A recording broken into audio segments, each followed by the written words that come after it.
욥기 32장 1절에서 22절 말씀 한 절씩 교독하겠습니다. 욥이 자신을 의인으로 여김으로 그 세 사람이 말을 그치니 람종속 부스 사람 바라겔의 아들 엘리후가 화를 내니 그가 욥에게 화를 내면 욥이 하나님보다 자기가 의롭다 함이요. 또 세 친구에게 화를 내면 그들이 능히 대답하지 못하면서도 욥을 정죄함이라. 엘리후는 그들의 나이가 자기보다 어려여 헤위므로 욥에게 말하기를 참고 있다가 세 사람의 입에 대답이 없음을 보고 화를 내니라. 부스 사람 바라겔의 아들 엘리후가 대답하여 이르되 나는 연소하고 당신들을 연로함으로 뒷전에서 나의 의견을 감히 내놓지 못하였노라. 내가 말하기를 나이가 많은 자가 말할 것이요 연륜이 많은 자가 지혜를 가르칠 것이라 했노라. 그러나 사람의 속에는 영이 있고 전능자의 숨결이 사람에게 깨달음을 주시나니 어른이라고 지혜롭거나 노인이라고 정의를 깨닫는 것이 아니니라. 그러므로 내가 말하노니 내 말을 들으라. 나도 내 의견을 말하리라. 보라, 나는 당신들의 말을 기다렸노라. 당신들의 슬기와 당신들의 말에 귀 기울이고 있었노라.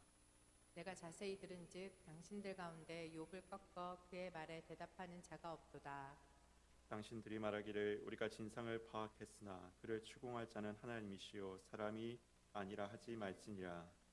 그가 내게 자기 이론을 제기하지 아니하였으니 나도 당신들의 이론으로 그에게 대답하지 아니하리라. 그들이 놀라서 다시 대답하지 못하니 할 말이 없었음이었더라. 당신들이 말없이 가만히 서서 다시 대답하지 아니한즉 내가 어찌 더 기다리라.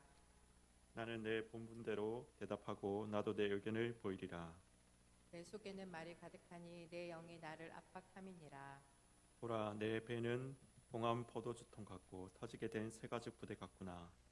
내가 말을 하여야 시원할 것이라. 내 입을 열어 대답하리라.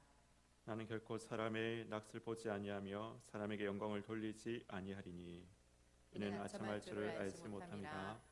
만일 그리하면 나를 지으시니가 속히 나를 데려가시리로다. 아멘.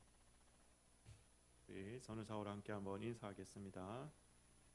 성탄을 맞이하는 12월이 밝아왔죠. 메리 크리스마스 함께 한번 인사하겠습니다. 예. 메리 크리스마스는 24일, 25일만 하는 게 아니라 원래 12월 되면 우리가 주님의 탄생을 대망하면서 미리 축하를 다 하는 겁니다. 자, 오늘 우리가 32장을 읽었습니다. 엘리후라는 사람, 세 친구 말고 새로운 사람이 등장해서 이야기를 이어나가는데요. 이거 보면 참 서론이 길다라는 생각을 하게 됩니다. 무슨 말을 하려고 이렇게 한 장에 걸쳐서 내가 진짜 너무 말하고 싶은데 말 못한 게 있다. 너희들 말을 들으니까 당신의 말을 듣고 욥의 말을 들으니까 내가 진짜 꼭 말을 갖다 했는데 내가 지금 나이가 좀 어려가지고 이 엘리후가 나이가 좀 어렸던 것 같습니다. 내가 나이가 어려가지고 지금까지 참고 있었는데 도저히 이제 더 이상 참을 수가 없다. 나도 말 좀 해야겠다. 그 이야기를 지금 32장에서 하고 있는 겁니다. 우리는 두 가지 관점을 생각할 수 있습니다. 도대체 무슨 말을 하려고 하느냐, 이걸 생각해 볼 수 있고, 그리고 도대체 두 번째는 도대체 무슨 말을 들었기에 그게 무슨 말이 그에게 그렇게 화를 붙들었느냐, 이렇게 생각을 해볼 수 있습니다. 그가 도대체 이제 무슨 말을 하고 싶어 하는 거냐? 이거는 33장에서 37장까지 이제 쭉 앞으로 나옵니다. 도대체 무슨 말을 하고 싶어 하는지는 이 4장에 걸쳐서 나옵니다. 그래서 내일 새벽기도, 그리고 다음 주 새벽기도를 참석하시면은, 참석 못하시더라도 우리 목사님들이 보내주시는 거 있죠. 들으시면은 아마 엘리후가 뭔 말을 그렇게 하고 싶어 했는지 알게 될 겁니다. 오늘 본문이 아니기 때문에 제가 그 이야기는 하지 않겠습니다. 그러면 도대체 오늘 본문에서 이제 도대체 무슨 말에 그렇게 화가 났을까? 엘리후가 뭔 말에 그렇게 속된 말로 열을 받아가지고 그렇게 지금 도저히 이제 견딜 수가 없다, 참을 수가 없다, 내가 말 좀 해야겠다, 이렇게 이야기를 하고 있는가? 우리가 이 전장의 말씀들을 보면서 오늘 새벽 기도하고 연결해서 제가 좀 말씀을 드리도록 하겠습니다. 무슨 말을 들었을까요? 욥이 전장에서 무슨 말을 했고 친구들은 무슨 말을 했습니까? 우리가 오늘 새벽기도 오신 분들은 들으셨는데 제가 아마 초반부에 이야기하는 것들은 초반부는 새벽기도 오신 분들은 아마 들었던 말씀일 것입니다. 그렇기 때문에 목사님 왜 똑같은 이야기를 반복하지 이렇게 생각할 수 있지만은 연결성을 위해서 못 들으신 분도 있기 때문에 전체적인 이해를 위해서 다시 한번 제가 이 반복을 좀 하도록 하겠습니다. 이 전장에서 욥은 자신의 의로움을 호소를 하고 있었습니다. 나는 최후 진실이지요. 최후 진술을 하는 겁니다. 나는 무죄하다. 나는 죄를 짓지 않았다. 죄를 짓지 않은 정도가 아니라 자신은 이렇게 의롭게 살았다라고 이렇게 이야기를 하고 있습니다. 그가 어떻게 의롭게 살았습니까?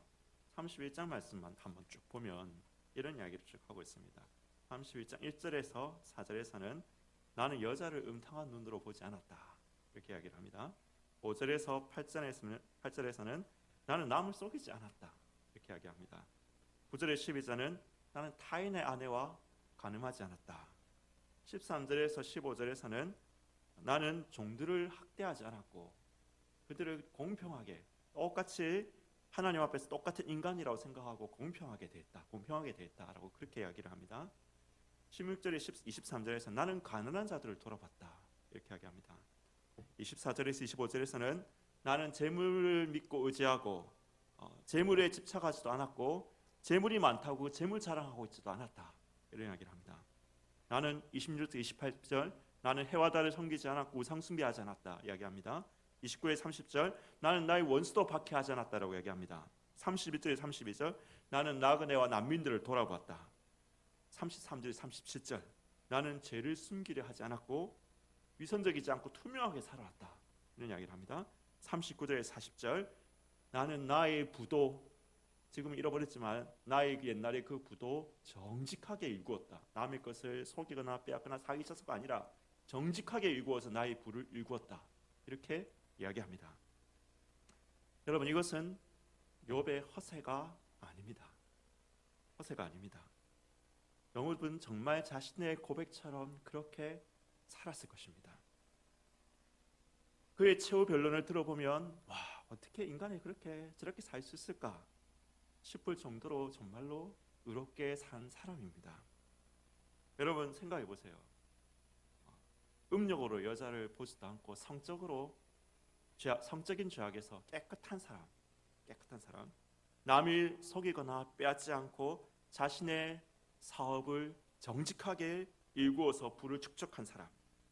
그럼에도 불구하고 그 부를 자랑하거나 재물을 집착하지 않고 고아와 가부를 돌아보고 나그네와 난민을 먹이고 입히는 사람. 자기 밑에서 일하는 사람들을 하나님 앞에서 근본적으로 평등한 인간으로 보고 공평하게 대하는 사람. 원수까지도 박해하지 않고 저주하지 않는 사람. 여러분, 우리 주위에 그런 사람이 있다면, 우리 장로님이나 집사님 중에 그런 분이 있다면 여러분 어떻게 생각하실까요? 그런 장로님을 보시면, 그런 집사님을, 그런 권사님을 보시면 어떻게 생각하겠습니까? 완전히 저 사람은 걸어다니는 성자다. 정말 존경하고 칭송할 만한 사람이다. 우리 그렇게 생각하지 않겠습니까?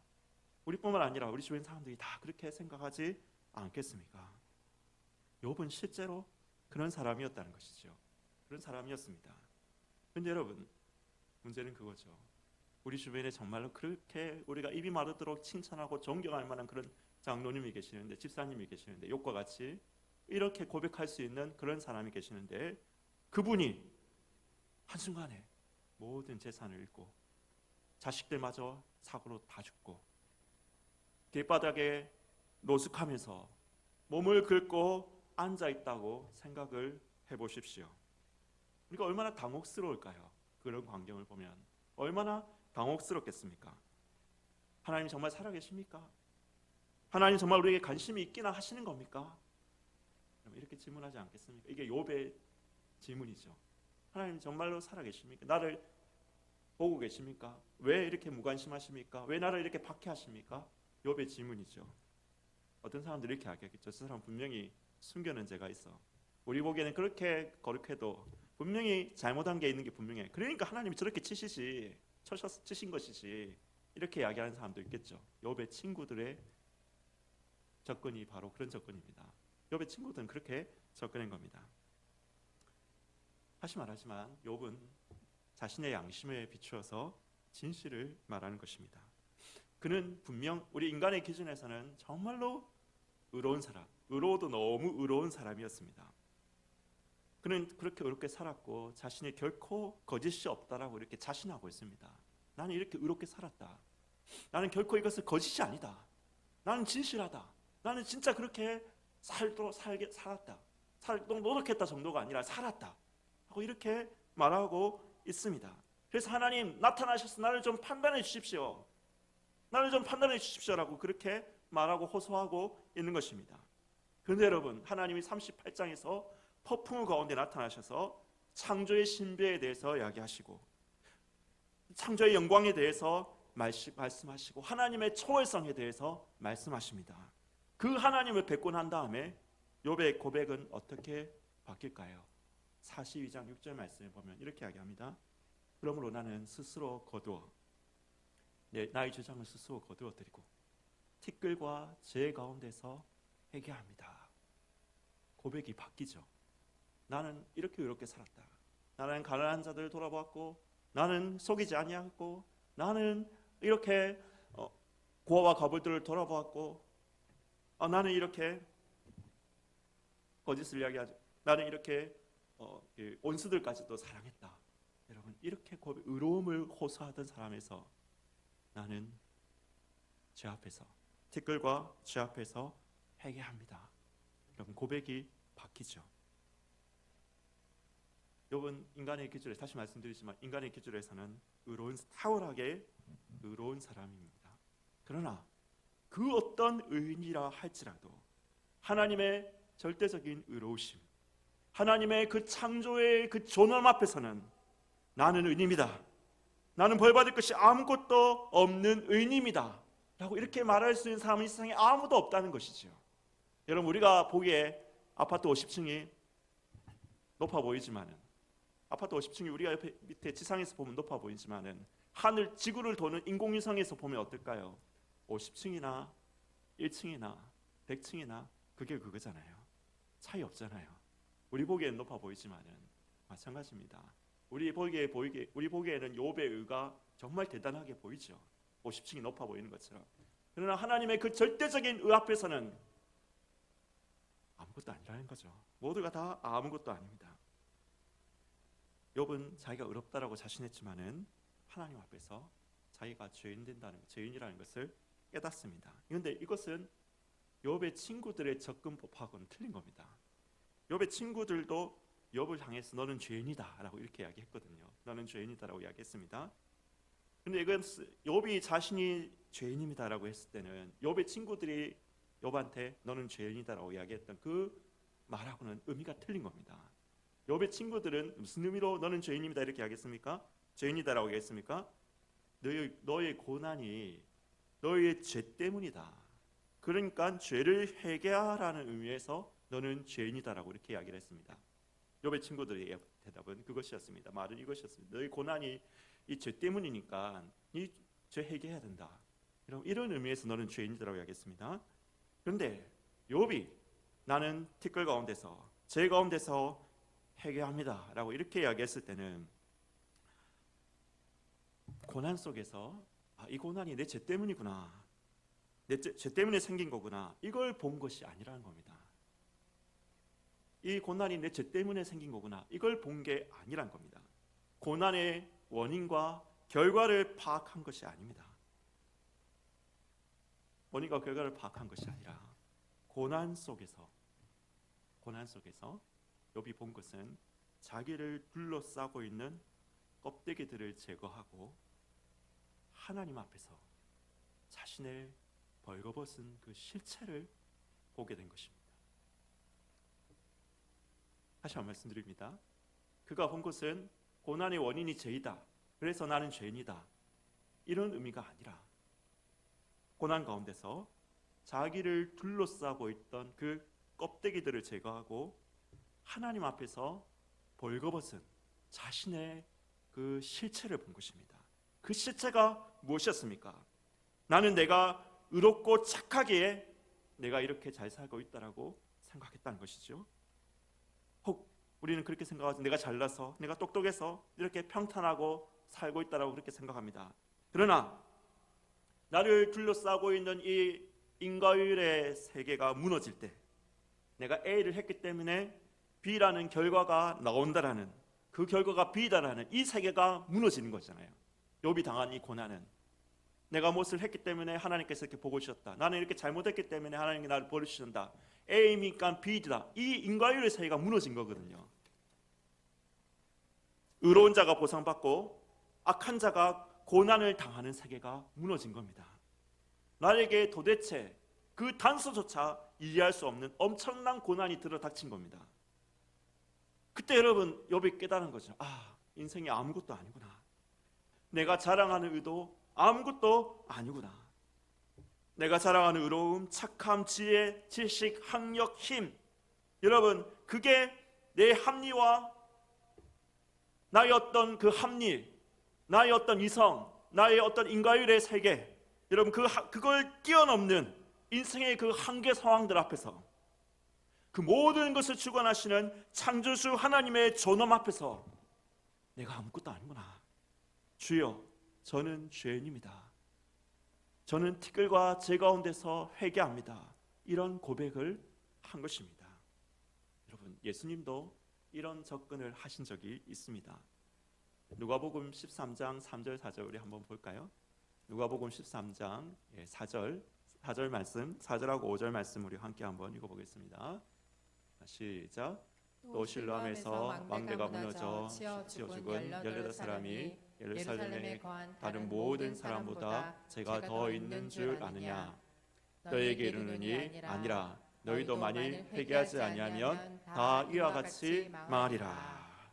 여러분, 예수님이 지금 이런 접근을 하고 계시는 거거든요. 예수님은 지금 실로암 망대가 망대가 무너져가 죽은 18명의 죽은 이 재난의 상황을 말씀하시죠. 그러면서 이 재난을 당한 사람이 죄를 많이 지어서 지은 것인가, 그렇게 된 것인가? 여러분, 이렇게 묻는 것은 욥의 친구들의 그 말과 같은 것입니다. 이 재난 당해가 죽은 사람이 죄를 많이 지어서 지금 이렇게 죽은 건가? 이건 욥의 친구들의 말과 같다는 겁니다. 근데 예수님의 답은 무엇입니까? 예수님의 답은 무엇입니까? 너희도 회개하지 아니하면 다 이와 같이 망하게 될 것이다. 이것이었죠. 예수님의 답은 이들이 죄를 지어서 재난을 당했다, 이것이 아니었습니다. 하나님이 실수하시거나 하나님이 무관심하시거나 하셔서 이런 재난을 당했다, 이 대답도 아니었습니다. 예수님의 대답은 무엇이었습니까? 그와 같이 모든 사람이 죄를 지었고 모든 사람이 다 심판받을 수밖에 없는 존재이다. 너희는 하나님께로 돌아가는 것만이 살 수 있는 길이다. 하나님께로 길을 돌이키는 것만이 살 길이다. 예수님 이렇게 말씀하신 것이거든요. 이해할 수 없는 고난과 재난 앞에서 이게 죄 때문이야, 하나님 왜 이러시냐, 이런 질문과 답을 구한 게 아니라는 거죠. 너의 존재, 너의 실존, 너의 존재를 자각하고 초월자이신 하나님께로 돌아가라고 그렇게 말씀하고 계시는 것입니다. 예수님의 대답은 그것이었습니다. 여러분, 인간은 여전히 어리석은 질문을 반복합니다. 2004년 12월 26일 날 무슨 일이 일어났는지 기억나십니까? 인도네시아에서 쓰나미가 일어났죠. 쓰나미가 일어나서 하루아침에 23만 명이 몰살했습니다. 인도네시아에 쓰나미가 일어나서 동남아 지역 그리고 인도까지 쓰나미가 퍼져가지고 하루아침에 23만 명이 몰살했습니다. 여러분 기억나시죠? 여러분, 이 비극적 재난 앞에서 한국교회 유명한 목사님 한 분이 이런 이야기를 했습니다. 이들이 성탄절날 예배 안 드리고 휴양지에서 바캉스를 했기 때문에 벌을 받아서 이렇게 다 죽은 것이다 라고 이렇게 말을 해서 무 사람들에게 욕을 정말 바가지로 얻어먹었던 그런 사건이 있었죠. 있습니다. 욥의 친구들과 같은 접근을 하는 것이죠. 이 목사님의 말은, 그렇죠? 죄를 지었기 때문에 하나님이 벌하셨다. 욥의 친구들과 같은 접근을 하고 있는 것입니다. 그때 당시에 여러분 그 기사들 그 앞에서 수많은 네티즌들이 글을 적었습니다. 저 읽어봤습니다. 많은 사람들이 뭐라고 하느냐 이렇게 합니다. 이렇게 쓰나미들을 일으켜서 한꺼번에 23만 명을 몰살시키시는 신은 사랑의 신인가? 하나님이 있다면 사랑의 신인가? 사랑의 하나님인가? 정의의 하나님인가? 여러분 이런 댓글들을 저는 수없이 보았습니다. 이 질문은 욥이 회개하기 전의 질문. 나는 잘못한 것이 없다. 나는 잘못한 것이 없는데 왜 이런 고난과 재난을 당하는 겁니까? 이 질문을 똑같은 질문을 반복하고 있는 것입니다. 욥기는 욥에게 그가 당한 고난의 원인을 설명해 주지 않습니다. 답해 주지 않습니다. 고난의 원인이 뭔지 답해 주지 않습니다. 우리도 여러분 왜 쓰나미가 일어나서 수십만 명이 죽는지, 왜 세월호가 침몰해서 그 생태 같은 고등학생들이, 중고등학생들이, 고등학생들이죠. 단원고 고등학생들이 그렇게 몇백 명씩 수장되는지, 왜 하나님은 그런 일을 허락하시는지, 그 이유를 하나님은 욥에게 알려주지 않으셨듯이 우리에게 알려주시지 않습니다. 우리는 이 땅에서 그것을 다 이해할 수 없습니다. 하나님 말씀하지 않으시고 우리는 이 땅에서는 이해할 수 없습니다. 그러나 여러분, 그런 정말로 이 한계적 상황 가운데서 재난과 고난 앞에서, 고난과 고난이 우리 앞에 놓여질 때 좌절하고 절망하고 인생을 포기하는 사람들이 있지만, 반대로 그 고난과 그 재난 앞에서, 나의 그 한계적 상황 앞에서 나를 치장해왔던 껍데기, 나를 설명해왔던 논리와 합리를 벗어던지고 내 인생에 찾아오시는 초월자신 하나님 앞에 선 나의 그 존재를 보고 그 하나님을 만나는 사람들이 있다는 것입니다. 그들은 고난 속에서도 사명을 찾게 되는 것이지요. 사명을 찾고 소명을 찾게 되는 것입니다. 사랑하는 여러분, 고난이 축복입니다. 어떤 의미에서 그러냐? 고난이 축복입니다. 이때 여러 가지 의미가 있지만은 왜 그러냐? 고난이 축복이라 했을 때 왜 그러냐? 그 고난이 하나님을 만날 기회라는 점에서 고난이 축복입니다.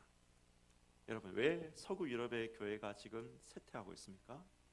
왜 오늘 시점에 한국의 다음 세대들이 하나님을 제대로 만나지 못하고 있습니까? 여러 가지 원인이 있겠지만은 공통적으로 한 가지 이런 이야기를 합니다. 고난이 없기 때문이다. 고난이 없기 때문이다. 우리 믿음의 할아버지, 할머니들이 그 나라를 빼앗긴 울분 속에서 예수만이 나의 살 길이요, 우리 민족이 살 길이다라는 것을 깨달았던 그 자각이 지금은 없기 때문인 것입니다. 우리 믿음의 기성세대들이 전쟁 속에서 폐허가 된 이 땅에서 정말 관한과 폭력이 일상화된 여러분 이 세상과 이 삶 속에서, 그 일상 속에서 소망을 주시고 힘을 주시고 능력을 주셨던 여러분 그 하나님과의 만남이 오늘 우리 시대에는 많이 없기 때문이죠. 그러면 어찌하겠습니까? 다시 고난의 시대가 와라. 왜 이렇게 기도해야 될까요? 북한이요, 쳐들어와라. 그래서 깡그리 이 물질주의와 허영의 탑들을 깡그리 이세시켜버려라. 그냥 중국이요, 미국과 전쟁해가지고, 우리와도 전쟁하고 미국과도 전쟁해가지고 우리 세대들에게, 우리 다음 세대들에게 배고픔이 뭔지를 좀 알려주시고 학교 다닐 수 없는 아픔이 뭔지를 우리 어린 세대들에게도 좀 알려다오. 우리가 이렇게 기도해야 하겠습니까? 하나님은 그렇게 하실 수 있습니다. 하나님 그렇게 하실 수 있습니다. 세계 교회사를 보면 하나님께서 정말로 이 허영과 안락의 나태해진 교회들 가운데 하나님께서는 그런 경고를 보내시고 그런 일들을 베푸신 적 있습니다. 그러나 여러분, 하나님 그렇게 하실 수 있지만은 우리는 그렇게 기도하지 않습니다. 우리가 복음을 위하여, 복음을 위한 고난이 아닌 고난 그 자체를 주소서라고 기도하는 기도는 제가 아는 한 그것은 성경의 원리가 아닙니다. 하나님 우리에게 고난 그 자체를 주셔서, 복음을 위해서 우리가 고난 받는다, 고난이 따라오는 것이 아니라 하나님 내게 고난 그 자체를 주셔서라고 기도하는 것은 성경의 원리는 아닌 것 같습니다. 여러분, 그렇다면 어떻게 해야 되는 겁니까? 어떻게 해야 됩니까? 결론적으로 말씀드리겠습니다. 어떻게 해야 됩니까? 여러분들이 지금 당하는 고난이 있으시다면 그 속에서 하나님을 만나십시오. 여러분을 설명해왔고 여러분을 치장해왔던 껍데기를 벗고서 창조주이요 구원자이신 하나님 앞에서 여러분의 실체를 자각하고 하나님의 은혜와의 그 인격적인 만남을 구하십시오. 그 고난 속에서도 그래서 빛을 발견하고 하나님을 만나고 살아갈 사명, 이유, 소명을 발견하십시오. 여러분, 고난이 있다면, 여러분에게 고난이 있다면 그것이 바로 하나님을 만날 기회입니다. 그러면 내가 지금 당하는 고난이 없다면 어떻게 해야 됩니까? 타인의 고난에 동참하십시오.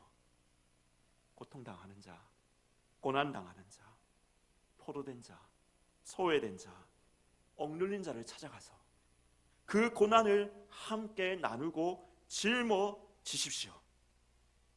그 속에서 역시 여러분들은 빛을 발견하고 하나님을 만나고 살아갈 이유와 소명과 비전, 소명을, 사명을 찾게 될 것입니다.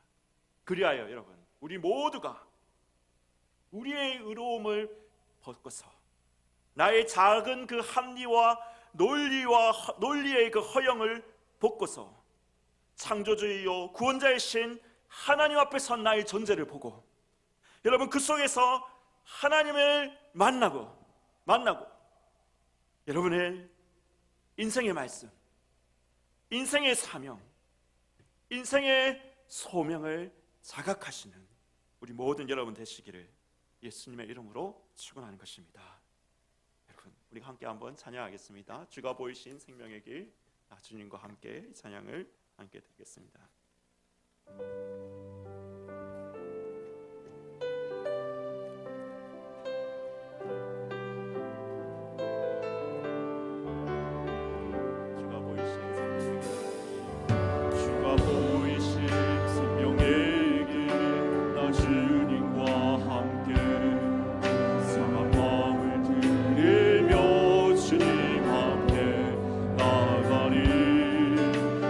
의로움이 되신 주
속에서 나를 알게 하여 주시옵소서.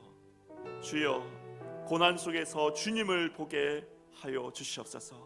주여, 고난 속에서 주님을 만나게 하여 주시옵소서. 주여, 고난 속에서 사명을 깨닫게 하여 주시옵소서. 주님, 지금 그러나 나의 삶은 평안합니다. 주님, 지금 나의 삶은 아무 무탈합니다. 그러나 이 평안으로 만족하지 말고 타인의 고난 속으로 뛰어들어 함께 아파하고 함께 슬퍼하며 함께 몸부림치며 하나님의 은혜와 역사를 구하는 자가 되게 하여 주시옵소서. 그래서 그 속에서도 우리가 주님을 만나게 하소서.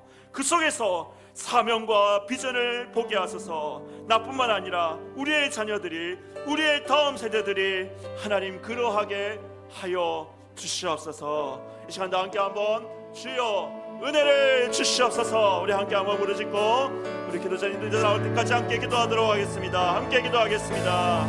주여 은혜를 주시옵소서. 주여